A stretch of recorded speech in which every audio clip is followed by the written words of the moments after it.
Nabil Qureshi is a former Muslim turned Christian, and here he's going to explain how he became convinced that Jesus was indeed God. I want to see how, from the very first part of the Christian message, Jesus is proclaimed as God. And so I went to the first gospel, the Gospel of Mark.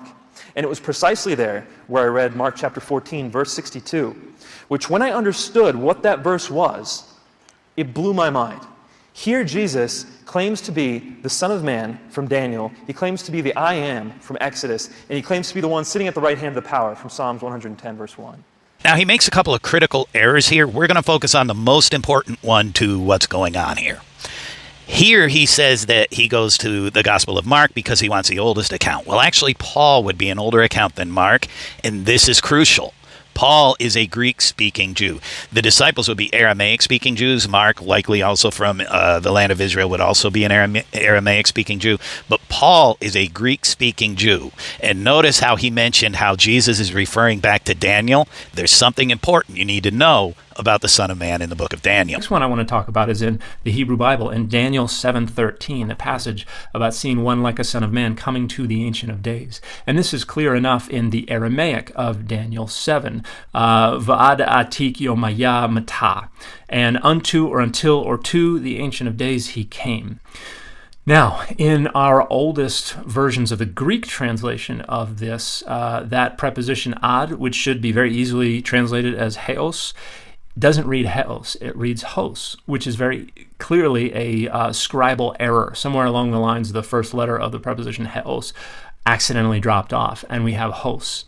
This significantly changes this passage because instead of the Son of Man coming to the Ancient of Days, the old Greek translation tells us that the Son of Man came as the Ancient of Days.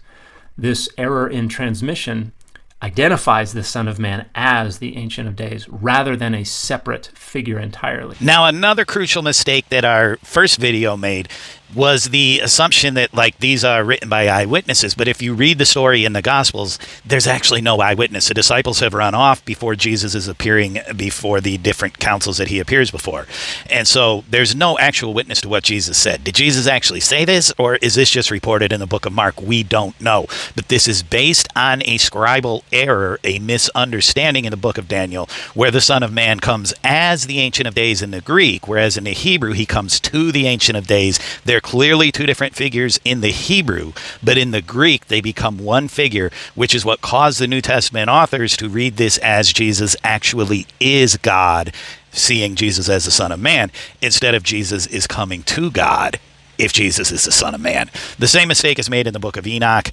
There are other Second Temple sources that rely on the same error, obviously based on the Greek instead of the Hebrew. It was a fairly common mistake. But this would be why the vast majority of Jews in Israel rejected what Jesus was saying. And the New Testament authors complain about this frequently. It'd be because they're familiar with the Hebrew version and they say this doesn't actually make any sense. Whereas the Hellenized Jews, who are familiar with the Greek version, were more open and willing to accept this message because when they went to their Greek, it actually appeared that the Son of Man was the Ancient of Days.